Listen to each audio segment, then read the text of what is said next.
J'aurais aimé entendre toutes les parties se prononcer sur la question nationale parce que je pense que certaines questions ont été déviées. L'environnement. On en a parlé un peu, mais pas suffisamment. L'éducation, pas suffisamment aussi. J'aurais aimé qu'ils développent un peu plus là, pour en tout cas, les projets à venir et tout ça. Puis les affaires concrètes qu'ils vont faire pour l'environnement. Le débat a confirmé votre choix? Oui, pleinement, oui. Voilà quelques commentaires de citoyens ce matin, au lendemain du débat des chefs que vous avez peut-être regardé hier à la télévision. Michel David, Michel Cog, bonsoir. Bonsoir. On va essayer de... On a dit beaucoup de choses depuis hier.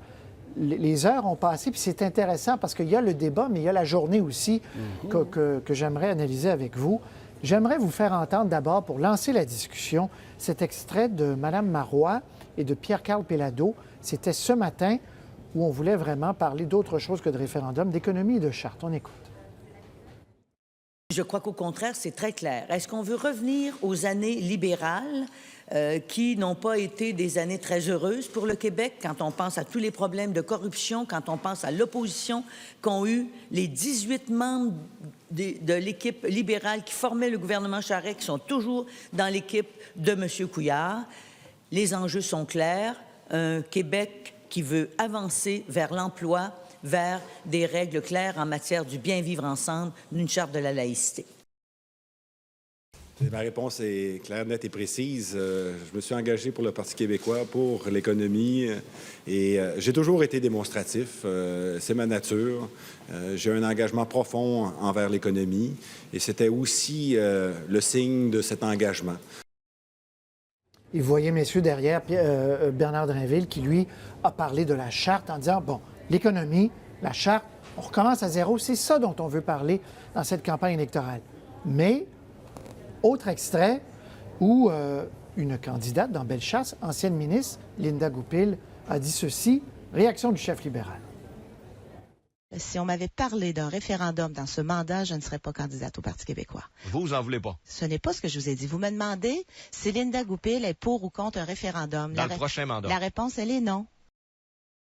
Clairement, on est dans une confusion organisée pour essayer de cacher encore le scénario référendaire. Je mets toutes ces déclarations ensemble. Là. Mme Marois, au débat, qui n'est pas capable de dire qu'il n'y aura pas de référendum. M. Lisée, encore lui, qui revient hier, puis il dit, dans le fond, on s'en prend un. Peut-être pas la première année, mais on va s'arranger pour qu'il y en ait un après. Mme Goupil, qui dit qu'elle ne serait pas venue en politique si elle avait su qu'elle allait avoir un référendum, alors que M. Péladeau, lui, disait qu'il ne serait pas venu en politique s'il n'allait pas avoir de référendum. Alors, c'est la confusion totale. La question, c'est celle-là. Ils ne peuvent pas s'en sauver. C'est eux-mêmes qui l'ont mis sur la table.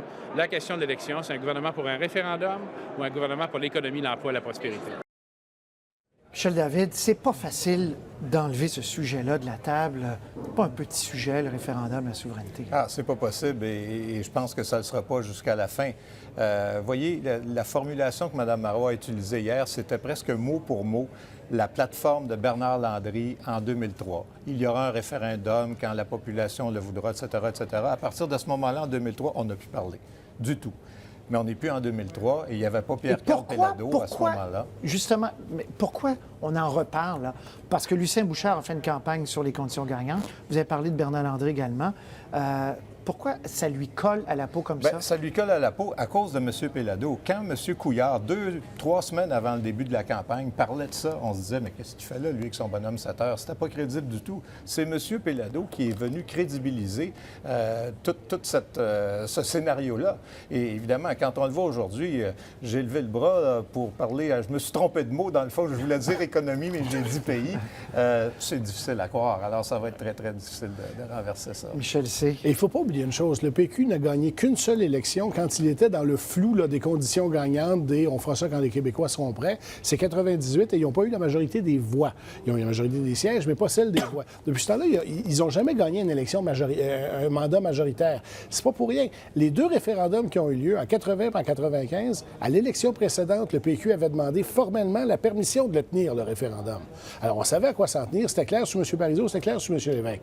Là, cette fois, depuis ce temps-là, quand on a dit on ne fera pas de stratégie ouverte, mais on a dit on en fera quand on en voudra un. Bien, à un moment donné, il n'est pas étonnant que l'autre parti dise bien, ils vont le faire dans ce mandat-ci, vous allez voir, ils vont le faire dans ce mandat-ci. Et qu'est-ce que vous pensez d'une ancienne ministre, Linda Goupil? Tu sais, des fois, dans une campagne électorale, tu as un candidat totalement inconnu qui gaffe, puis ça arrive, ça peut embêter ou pas le chef. Là, c'est une ancienne ministre, Linda Goupil, candidate dans Bellechasse, le Parti québécois veut reprendre cette circonscription-là, qui dit « Moi, j'en veux pas. Puis si on m'avait dit qu'il y en aurait un, je ne serais pas candidate. » Ouh, qu'est-ce que ça produit comme effet, ça? Bien, écoutez, c'est un peu ridicule, bien honnêtement. Je me souviens de la première version de Mme Goupil quand elle avait été nommée à la justice. C'était gaffe sur gaffe. Elle s'était replacée à la famille, mais au départ, j'ai l'impression de retrouver la Mme Goupil première manière. Ça ne convaincra personne, voyons. Mme Goupil, on lui dit, on fait un référendum, on va le gagner. Non, j'embarque pas là-dedans. Je pense qu'il n'y a pas... Je comprends que c'est Bellechasse, que c'est un comté qui est plus fédéraliste que d'autres, mais c'est pas très crédible.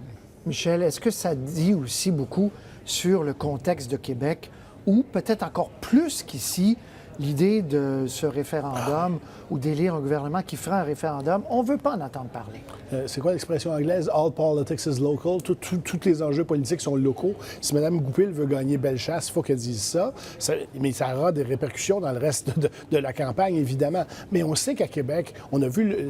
Le premier sondage montrant que M. Couillard était passé en avant, c'était la région de Québec. Les radios de Québec, on sait l'effet que ça peut avoir. Ils font pratiquement campagne ouvertement pour M. Couillard. Alors, il y a un contexte particulier à Québec. C'est pas la première fois qu'on s'en rend compte. Très bien. Et je veux qu'on reparle de ce débat. On verra des images. Donc, on l'a dit, il n'y a pas eu, à chaud, vous l'avez dit hier, quelques minutes après, il n'y a pas eu de chaos, pas de très grands gagnants, pas de très grands perdants non plus. Juste pour, c'est intéressant quand même, notre boussole électorale, les gens, il y a quand même 5029 utilisateurs qui ont voté pour qui, selon eux, avait gagné. Eh bien, Philippe Couillard arrive avec 33 % Mme Marois, 22 Françoise David, 15 François Legault, 14 et 16 % ne sait pas. Donc, quand même, un grand groupe qui n'arrivait pas.